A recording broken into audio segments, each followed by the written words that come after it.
why couples therapy failed and what actually works. Labeling your partner, and I'm gonna go with narcissist. Submitting to your husband. Triggers versus cognitive distortions, guys. Ooh, this might trigger you and put you into your own distortion. 90% of marriages fail. Why couples therapy failed and what actually works to help a failing marriage. Listen, guys, welcome to More Marriage Podcast, where we are going to break the mold. The mold needed to be broken because the mold leads people towards divorce. It doesn't matter where you are in the world. We're in, I said 155, no, it's actually 166 countries in the world. We have a German exchange student right now. She's saying like 56% of her classmates are all divorced. In Germany? Sorry, like the parents are divorced. In Germany? In Germany, wow. Right? This is a problem everywhere you go, okay? And one of the things that people are told to do is go to therapy. Listen, I'm gonna tell you something right now. You can't move your marriage forward if you're always focused on the past. Think about it. If I look here, okay, if you're on YouTube, I'm looking to my left, okay? But I wanna go, sorry, not on YouTube, sorry. If I wanna go over here to the right, okay, but I'm looking over here, where do you think I'm going to go? I'm going to go to the left. They teach you that in driver's ed. Keep your eyes on the road. If you look in the ditch, you're going to go in the ditch. It's the same principle. It really is. Yes. So I'm not saying that you might need therapy. I'm not saying it's not valuable in some ways, okay? There are definitely many tools that we do appreciate and we do use, slightly modified, of course, because we don't want to fail. We don't want you to fail, okay? But on a whole, when you're thinking about couples therapy, you guys, your therapist, you've heard us talk about issues and symptoms. Your therapist is literally letting you sit in your pain and connecting with you or validating you and trying to get you to validate each other over the symptoms. The symptoms. Yes. So you're looking constantly backwards and constantly can't move forward because you're stuck on the symptoms. So the most recent man that I signed up, one of the questions I asked in the beginning is, what did you see that made you get on the phone with me today? What was it that you resonated with? And his answer, everybody has a little bit of a different answer, but usually they see something on social media or the podcast or something. And he said, I don't believe that traditional therapy is for today's time.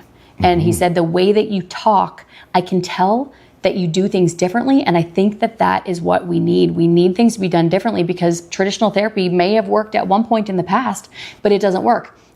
Now in today's times, the issues that people are having now in 2025 are way different than they were having in 1950, even in the 1980s. The issues are repeating themselves, don't get me wrong. There's still been contempt, there's still been affairs, but with everything else, with the way that the world has grown with technology, there's so many, the world is not the same place that it was back when traditional therapy was the only thing to do.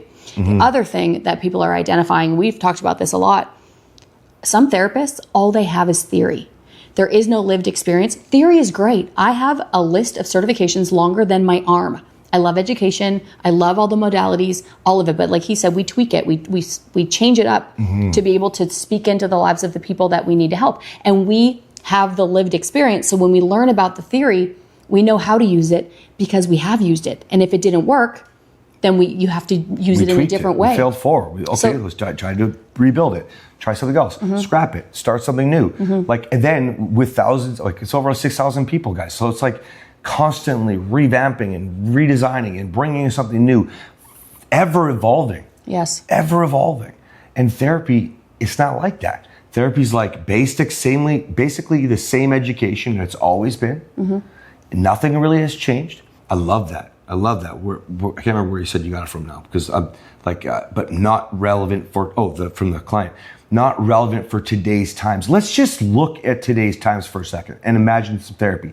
Let's just lose the marriage thought for a second, okay? And let's say your child is wondering if they're a boy or a girl. I'm not gonna go any further than that. You know what I'm talking about. Now, let's just say you have, or someone suggests they want to go to therapy. That ain't covered in the fucking book. And that's pretty relevant today. I mean, shit, they're doing gender studies in schools now, for fuck's sakes. I love that comment from that man. It's brilliant. Here's the thing, if it's not relevant and we know that divorce rates climbed and therapy was around. That divorce rates have been climbing while more people have been becoming therapists. And while more people were going to therapy, like Yes. it became more and more popular because of anxiety. It's socially acceptable now. Yeah, it's like the norm because of all these other things that are now conditions. Now there's therapists just for attachment theories. Okay. I feel like people say they go to therapy like they say go to the gym. Seriously. Honestly, everybody has a therapist now. Everybody's like, I don't know how to describe it, but you know how we used to say, like people used to say, I have a personal trainer, I go to the gym. They want to just say it. Just say it That's out how loud, it seems now with therapy. Everybody has a therapist. Everybody says they're going to therapy. Well, if more people are going to therapy than ever, and more people are seeing different types of therapists, wouldn't that mean that the issues should go down? If the numbers of people who are getting help are going up, shouldn't the issues go down? Shouldn't the numbers of people hurting go down? But they're not. No, instead we're creating new issues and giving new jobs to new therapists for new ideas. That's all just bullshit. If you listen to this podcast, we go squash them all. All of them. The attachment theory ones, like we just did an episode on that recently. It's enough. If it, first and foremost, why doesn't it work? You're stuck in the past. You're talking about symptoms. You're not talking about issues. There's a qualification process that goes against real life. Okay? Shit. It doesn't matter who has a degree if they have zero experience. It doesn't matter if they have 25 years experience if they haven't actually continued to evolve. You know, Normal Mr. Nice Guy is integral to my work. Okay? Dr. Robert Glover. He's still teaching the same thing. Nay, he's going in and adding things that all support the nice guy. He still says to this day, women should be available to their man. His book is one big giant covert contract. That's not healing a nice guy. The whole book is designed to get laid at the end by an available wife. And then he puts out dating content. Divorced a few times. What the fuck do you want to see that therapist for? Why? Why? Does that sound like it's working? And that, by the way, is since 2002. And people still fucking go. I don't understand. But I don't know about you, baby. But, well, I know exactly about you. But we don't have fucking time for that shit. No time for wasting shit. I'm not saying you can't learn. I'm not saying you might need to go. But, you know, too many of you guys are now running on the new bandwagon, which is becoming ever more popular, it's new but old. But we should separate and we should just go on our own, do our own therapy and just grow apart.